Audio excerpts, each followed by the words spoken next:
वाह देखो क्या व्यू है, इतना सुंदर लग रहा है। अभी सुबह सुबह यहाँ 5-6 बज चुका है। बस्ती में आया हुआ है, ये मेरा बस्ती है नित्य, वेस्ट सियांग डिस्ट्रिक्ट आलो में है। आज हम बस्ती में आके अभी सुबह सुबह बस्ती में भी हम लोग वॉक कर रहे हैं, तो वॉक करते रहना। मैं काश प्रोग्राम के लिए आया हुआ है, मेरा माँ और पिताजी का गातुर प्रोग्राम। गातुर प्रोग्राम आप लोग सभी को पता है, हम लोग का गालों में बहुत फेमस है ये। अपना माँ पिताजी का लॉन्गेटिविटी के लिए एक पूजा होता है, बड़ा पूजा होता है। इसमें बस्ती का उसका फ्रेंड सर्कल को इनवाइट करके पार्टी करते हैं, खिलाता पिलाता है, गिफ्ट एक्सचेंज करते हैं। ये मेरा बस्ती का थोड़ा इस तरफ में है। यहाँ पे हम लोग पहले घूमते रहता था, ये जंगल था उस समय, अभी बस्ती हो गया। देखो पूरा बस्ती आ गया, एक्सटेंशन, बस्ती का एक्सटेंशन है। तो वही उसी के लिए मैं आया था। तो आज का टॉपिक में वॉक इन टॉक में एल्डरली को कैसा केयर करना चाहिए, क्या क्या चीज़ें हमको ध्यान देना चाहिए, स्पेशली जो माँ पिताजी, जिसका माँ पिताजी अभी भी साथ में है। और एल्डरली को केयर करना बहुत एक चैलेंजिंग चीज़ें हैं, जिसको हम सभी एक्सपीरियंस करते हैं। और उसको कैसे करके हम क्या क्या चीज़ें हमें ध्यान देना चाहिए उनका हेल्थ पे, और उनका जो लाइफ है उसको आज ये गातुर का ओकेज़न में मैं आप सबको डिस्कस करना चाहते हैं। ये ऐसे है, मेरा मानना है कि हम लोग, क्या होता है कि हम लोग जब छोटे थे तो वाह देखो कितना सुंदर, हम लोग जब छोटे थे तो हमें माँ पिताजी केयर करते थे। हम गिर जाते तो माँ पिताजी उठाते हैं, हम भूख लगता है तो माँ पिताजी खिलाते हैं। अनकंडीशन हम लोग को केयर करते थे, उसका बदले में उनको कुछ भी नहीं चाहिए, बस अनकंडीशन हम लोग को केयर करते थे। यानी कि इन एनी सिचुएशंस बच्चा जब तकलीफ़ में है तो पेरेंट्स अपना सब कुछ सेक्रीफाइस करके हमें पाल पोस कर बड़ा करते हैं, पढ़ाते लिखाते हैं, सब कुछ देखते हैं। और उसके बाद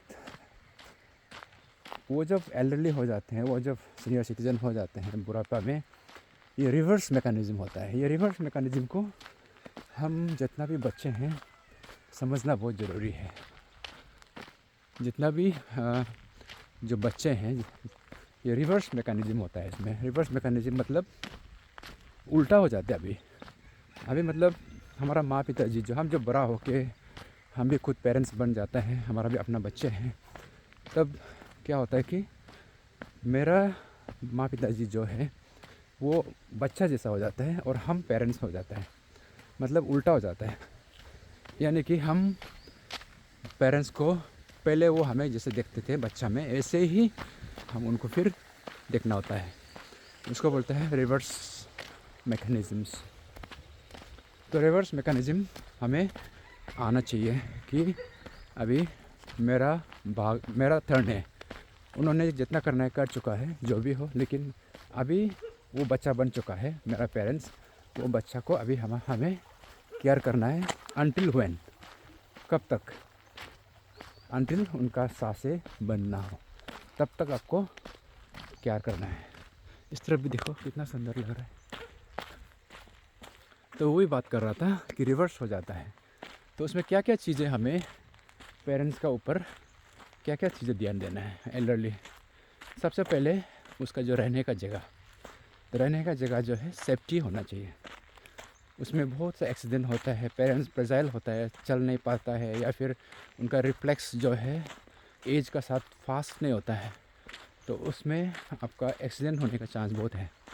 जैसे कि फ्लोर, आपका फ्लोर जो अनइवन फ्लोर नहीं होना है, स्लिपरी फ्लोर नहीं होना है, आपका सीढ़ी जो है डिफ़िकल्ट सीढ़ी नहीं होना है।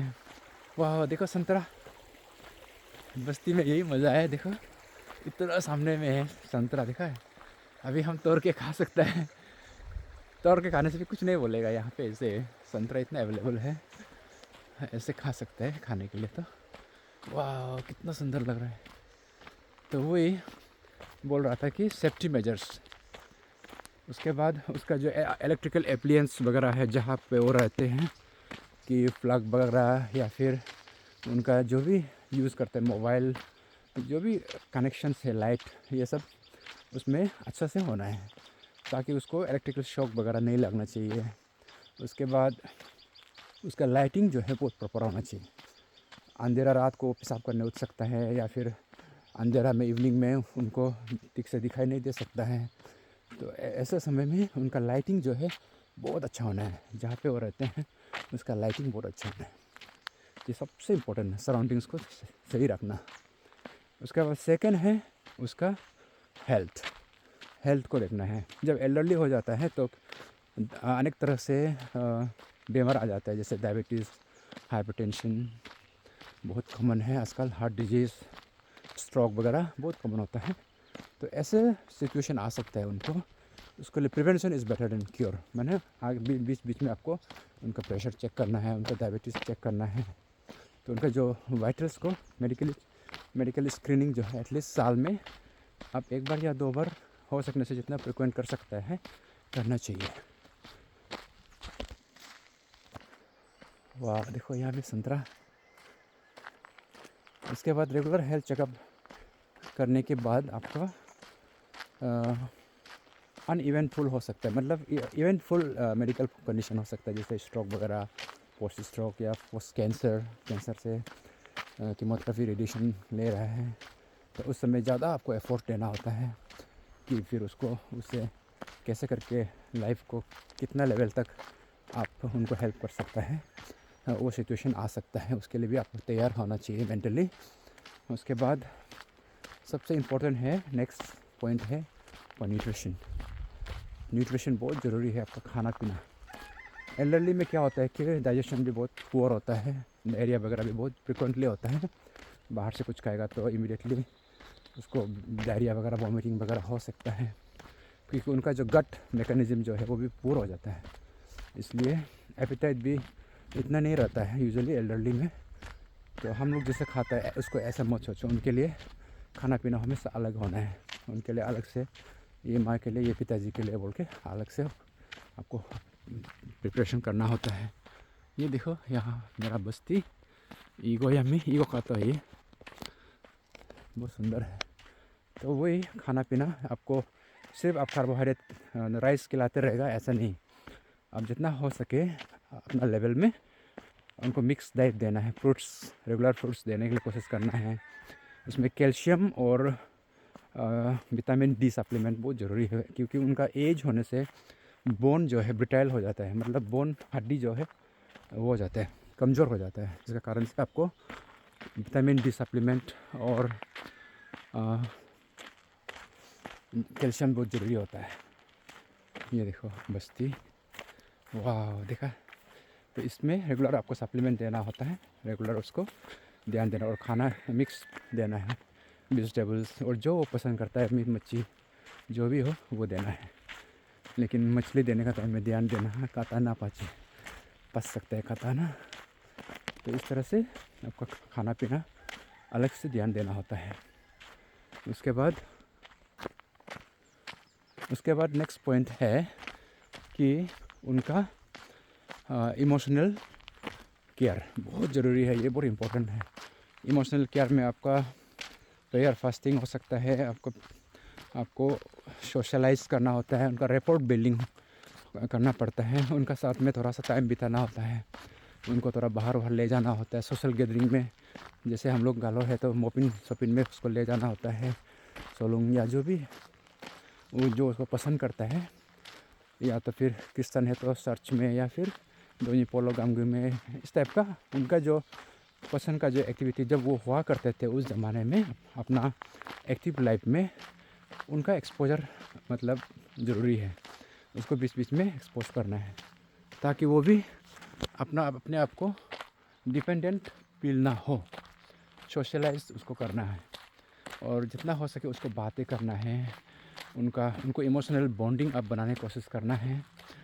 फ्रिक्वेंटली उनको जो आपका मोबाइल दिखा सकता है, टीवी दिखा सकता है, जो उसको पसंद है, कुछ प्रोग्राम डिस्कस कर सकता है। तो इस टाइप का ये हम लोग का यहाँ का बस्ती का स्कूल है। तो इमोशनल उनको स्ट्रॉन्ग रखना, बॉन्डिंग रखना बहुत ज़रूरी है। और उसका जो जो विश्वास करता है उसका स्पिरिचुअल वेलबींग बोलते हैं हम लोग।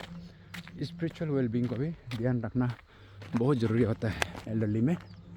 तो ये बहुत बहुत बड़ा इम्पोर्टेंट पॉइंट है। तो इसके लिए बच्चा और माँ और या पिताजी का रिपोर्ट बहुत ज़रूरी है। अब उसको रिपोर्ट को दोबारा से उसको रिवाइंड करना है। जो पहले का जो रिपोर्ट अलग है और अभी का रिपोर्ट अलग है। पहले तो आपको बच्चा था, आपको वो केयर करते थे, लेकिन अभी आप उनको केयर कर रहे हैं। तो रिवर्स रोल का हिसाब से आपको इमोशनल बॉन्डिंग भी होना है। उसके बाद साथ साथ में उसको फाइनेंशियली इंडिपेंडेंट उनको भी एक मौका देना है। उनको भी एक फ्रीडम चाहिए। उसको केयर करता है बोल के आप उसको बांध के नहीं रख सकते। आप उसको मतलब हमेशा कंट्रोल करने की कोशिश नहीं करना है। उनको भी अपना एक फ्रीडम चाहिए। उनको भी एक मौका देना है, अपना टाइम देना है, इंडिविजुअल टाइम। वो जो करना चाहता है करने दो। उनके लिए आपको फाइनेंस हेल्प करना भी पड़ सकता है, या फिर जो भी वो चाहता है उसको करने का एक मौका भी देना है। एक अपना टाइम भी, सेल्फ टाइम बोलते हैं ना, वो भी देना ज़रूरी है। तो उसके लिए आप उनका नाम में, पेरेंट्स का नाम में आप ऑटो डेबिट कर सकते हैं। अगर आप वो रेगुलर वर्किंग है तो ऑटो डेबिट आप कर सकते हैं। जैसे मैंने भी ऐसे किया, मेरा पेरेंट्स का, मेरा पिताजी का नाम में या मेरा माँ का नाम में, दोनों में मेरा अकाउंट से ऑटो डेबिट करके जाता है एवरी मंथ। मतलब जस्ट एग्जांपल बता रहा है कि आप जितना भी कमाता है उसमें से माँ पिताजी का हक बनता है। कुछ पोर्शन हमेशा माँ और पिताजी को शेयर करना है। उनका जो डेली नीड्स तो आप तो देखता ही है, प्लस उनको भी एक मौका देना है फाइनेंशियली। तो उसके लिए आप ऑटो डेबिट भी कर सकते हैं। ऑटो डेबिट से ज़्यादा अगर आपके सामने है तो आप उनको कैश देना है। तो मैं ये एक्सपीरियंस आपको शेयर कर रहा हूँ। आप जब भी सैलरी मिलेगा आप उनको 500 या 1000 जो भी हो, मतलब जो भी आपका कैपेसिटी हो, आप उनको बाय हैंड मतलब कैश दे देना है उसको। मना कि आज में दरमा मिला या फिर आज में कुछ बिल मिला या जो भी आपका कुछ फाइनेंस कुछ मिलता है, तो माँ पिताजी को कैश में हैंड ओवर करके देखो। उनका जो चेहरा में जो खुशी है आप बयान ही नहीं कर पाएगा। वो आप हमेशा करके देखिए। वाह देखो संतरा, ये मेरा बस्ती। वही मैं बता रहा था कि उनको तो ज़्यादा कैश ज़रूरत नहीं होता है। हालांकि वो तो जो आप 500 रुपया देने से भी उसको वो रख के उल्टा अपना पोता पोती को देगा, या फिर वो अपने लिए तो यूज़ करता ही नहीं है। पेरेंट्स का यही हमेशा। तो फिर भी आप उनको एक रेगुलर बेसिस में, जो गवर्नमेंट जॉब करता है वो तो रेगुलरली दरमा मिलता है, तो जितना भी मिलो उसमें से आप 100 रुपया हो, 200 रुपया हो, या फिर जो भी अमाउंट अपना हिसाब से आप उनको हाथ में थमा दो। ये मेरा आज का, ये महीना का सैलरी। तो उनको एक फील होता है, उनको एक गर्व महसूस होता है। ओ हाँ, मेरा बेटा भी कमाता है, वो अलग बात है। सेकंड, हमको केयर करता है, मेरे लिए भी कुछ सोच है। तो उनका एक रिएक्शंस जो है बहुत, मैंने आप करके देखिए उनका जो रिएक्शन को, और हमें बताइए। मैं इसको बहुत साल से कर रहा हूँ, और देखा जाए तो हमें भी कोई सिखाया गया था। पहले हमारा मणिपुर में एक टीचर है, उन्होंने मदर्स डे में हम लोग को पूछा गया था, आप लोग अपना माँ पिताजी के लिए क्या क्या करते हैं बोल के देखो बोल के। तो उन्होंने हम लोग को टिप्स दिया कि आप ये चीज़ करो। आप जब यहाँ से ग्रेजुएट होके जाएगा तो जब भी आप कमाता है उसमें से कुछ पोर्शन कैश में देना है, हाथ में देना है। मतलब उससे उनको एक मेडिसिन का रूप में काम करता है, उन्होंने हमें बोला था। और मैं उसको बहुत दिन से करके देखा है, तो असली का ये एक बहुत चेंजेस लाता है। तो कहने का मतलब ये है कि आप उनको कैश, ये एक खुशी एक देगा। मतलब कैश उनके लिए ज़्यादा इतना मायने नहीं रखता है ऐसा एज में, लेकिन एक हैप्पीनेस इंडेक्स का रूप में माना जाता है। तो इसमें आप करके देख सकते हैं। तो इस तरह से बहुत सी चीज़ें हैं जो हमें हमारा एल्डरली को ऐसे समय को ध्यान देना होता है। तो अभी हम पूरा बोलने की कोशिश करेगा तो अभी ऑलरेडी 15 मिनट्स होने वाला है, आप लोग बोर हो जाएगा। तो इसलिए कभी दिन और भी बोलेंगे। अभी हम यहाँ पे हम लोग मेरा मॉर्निंग वॉक घर भी आ गया, देखो मेरा घर आ गया, तो इसलिए मैं यहाँ पे रखना चाहता हूँ। तो जाते जाते मैं फिर से आप सभी को याद दिला दूँ, ये देखो मेरा घर हम लोग का। मेरा अना वो यहीं बैठता है। अभी तो फ़िलहाल हम घर में रखा था, तो अभी ये गातुर प्रोग्राम के लिए हम लेके आया है। मैं नाहरलगुन में रखा था दोनों को, लेकिन गातुर का टाइम आ गया तो यहाँ पे लेके आ गया। हम लोग सब बच्चा लोग मिलके, उनका जितना बच्चा है, जो हम लोग 7 बच्चा है, दीदी 2 और मेरा भैया है आलो में बैठता है, और मेरा भाई छोटा भाई यहाँ माँ पिताजी को केयर करते हैं, और मेरा और एक छोटा भाई है लास्ट। तो हम लोग मिलके सब माँ पिताजी का लॉन्गेटिविटी के लिए गातुर प्रोग्राम को 8 तारीख को कर रहे हैं हम लोग, यानी कि आज का दिन। तो मेरा माँ पिताजी के लिए सब दुआ दीजिए, और सब दोनों बोलों को प्रार्थना कीजिए कि उनका बचा हुआ जो जीवन हो आनंद पूर्वक बिताए, और सभी पेरेंट्स जिसका पेरेंट्स को अभी तक जो है, उनका पेरेंट्स के लिए भी ब्लेसिंग कीजिए। मैं एक गाना भी बनाया है इसके लिए, आज रिलीज़ होंगे। जितना भी पेरेंट्स हैं जो गातुर प्रोग्राम करते हैं, ये गाना को प्ले कर लेना अपना अपना प्रोग्राम में। मेरा आइडिया भी ये था कि जो भी अपना माँ पिताजी के लिए गातुर प्रोग्राम करने वाला ये गाना को प्ले करे, डांस करे, झूमे नाचे माँ पिताजी का साथ में। तो उसी के सिलसिले में आज मैं ये वीडियो भी बनाया। बाद में गातुर को प्रोग्राम का अपडेट दे दूँगा। Thank you so much.